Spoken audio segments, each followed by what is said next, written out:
Hi, and welcome to the market alert for Friday, the 19th of January 2024. So stocks gain as Senate stopgap trumps Hindenburg's hawk speak and hard data and bad news. And the yield curve disinverted once again during yesterday. So it was inverted on Wednesday. Thursday it became disinverted once more. So there was a rally in tech stocks that saw the markets move high, particularly the Dow kicked off. Market was sideways and broke out. US stocks gained amid tech strength and the lowest initial jobs claims since September 2022. So big tech advances following solid earnings from TSMC. That's all it takes when there's no major economic news. One news item is enough to spark the markets to the upside. So let's have a look at these markets and we'll kick off with the Dow. So in the Dow yesterday, you can see the market in the daily chart there moving sharply to the upside. Bit of a different story overnight at the moment. Prices have moved lower up towards the 62% retracement in the daily chart there. And as I say, yesterday morning the markets were sideways in the electronic session. They then moved lower. And then we had a classic retracement and the market just sparked to the upside. And that was it. There was no stopping it. Prices moving up from the lows. We go to the low of yesterday to the high before the close. So you can see there 401 points in the trading range there. Overnight the markets are above the 200 MA, the DP, and also sitting sideways there. We've got news out this morning. Let's just have a quick look at that. I forgot to look at that, so let's just go and see what this news is going to be. We've got retail sales from the UK at 7 a.m. minus 0.5, 1.3 before. We've got the WEF meeting, Lagarde's out once more, prelim UOM consumer sentiment, existing home sales, and the prelim UOM inflation expectations as well. So this should assist the markets today. 7 a.m. is the first one, and then, like I say, we get to the US news at 1:30 and also 3 p.m. And in the German DAX, similar picture. The market was very much sideways to begin with. You can see we've got a bit of a cluster of volume down here as well. So I'll be surprised to see the markets move to the upside. Yesterday morning, the market did nothing for the first couple of hours or more, and then eventually started to move up. Traded up to the 200, found resistance there, and then followed through with the Dow when that broke to the upside during yesterday evening and continued higher. The moment the market's way above the DP, needs to get back above the 20, the 50 and the 200 MA are below as well. So let's just move this down. We've got the high just a stone's throw away, about 40 points to the upside there for the DAX. In the S&P 500, the only market that hasn't got back to its all-time high. Just have a quick look at that as well. I'm sure it's got to do this first before the markets are allowed to move lower.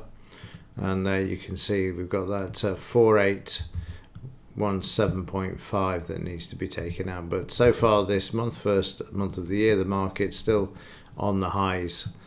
In the 30-minute chart, so you can see it was assisted yesterday by the markets moving high. It was weak to begin with, and again, just like the Dow, the 200 MA creating an obstruction for the market to move higher, but then it came back and had a look at the DP and then moved to the upside again, already near yesterday's high. And with the news that we got out today, I wouldn't be surprised to see the markets continue to move to the upside after an initial shakeout. Price is sideways to higher, nowhere near the low of yesterday for the FT100, which was down at the 89% area during Wednesday's trading session. And in the 30-minute chart, gaining some ground back. Again, finding a bit of support and a sideways move there, consolidation before moving on the electronic market with the overnight Dow. Got the high just up here as well, see if the market can get through that. Need to stay above the 50 EMA and the support to the left if it is going to do so. In the US dollar, we can see that the dollar continues to move to the upside. Prices are sideways and we're at the 78% retracement from there down to there at the moment. So if we can break through there, then we're likely to retest the high to the left, which is 103.84. In the metals, yesterday breaking the 22.49 level. Expect this to be taken out again today as well as it continues to move to the downside. People are talking about a bottom in the silver market. I don't see it. I still think that we're going to have a huge shakeout to the downside in this market before the pros buy back in. 30-minute charts, so there was the start of the further shakeout yesterday, but the market brought back on the news as there was a change, obviously, with the jobless claims indicating that there could be more inflation in the system, so which is bullish for the metals. But overnight you can see we've already started to get the weakness, and this will just continue during today. In the gold market, interestingly enough, this is only retraced 78% from its recent low to recent high, and of course silver has already taken out the low to the left that it made, which just to recap there and just show you, that's the same low. So you can see how much pressure the silver market's under and how it gets crushed by the pros. The gold market, however, moving back to the upside there yesterday, retesting the close of the previous day and then moving to the upside there.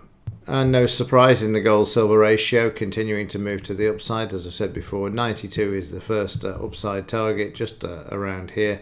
Won't take a lot to spike the market up to that level by pushing and selling into the silver market with derivatives in order to achieve this. So keep an eye on that 92 level. You can see there's a trend perfectly in line there to head to that sort of target as well. Right, let's have a look at yesterday's trades and the overnight markets for the intraday scalping of the Omni Predictor. And in yesterday's trades, unfortunately, I forgot to hit the record button yesterday. I'm so preoccupied with working on the new stuff that I've got that I completely forgot. So here's a reminder of yesterday's trades. Markets stopping at the 200 MA, then moving higher off the first signal, retracing their 89% again back to the DP and the 200 MA before attempting to move higher. However, in between this, we had a potential short, which unfortunately was filled, resulting in the market creating a losing trade there, which is a shame. Then we had the market moving higher. Then it also ran out of steam, and you can see again how quiet the market was yesterday. Very, very tiny bars. Some of these bars are only 3 or 4 points during the 2 minutes. So hopefully today and next week we'll start to see the markets move. And speaking of moving, they certainly did through the morning session there. Came after 10 a.m. and that's something else that I've noticed at the moment as well, is that prices seem to be putting on most of their points after 10 a.m. as well. So again, this is something I'm building into the new stuff that I'm creating at the moment.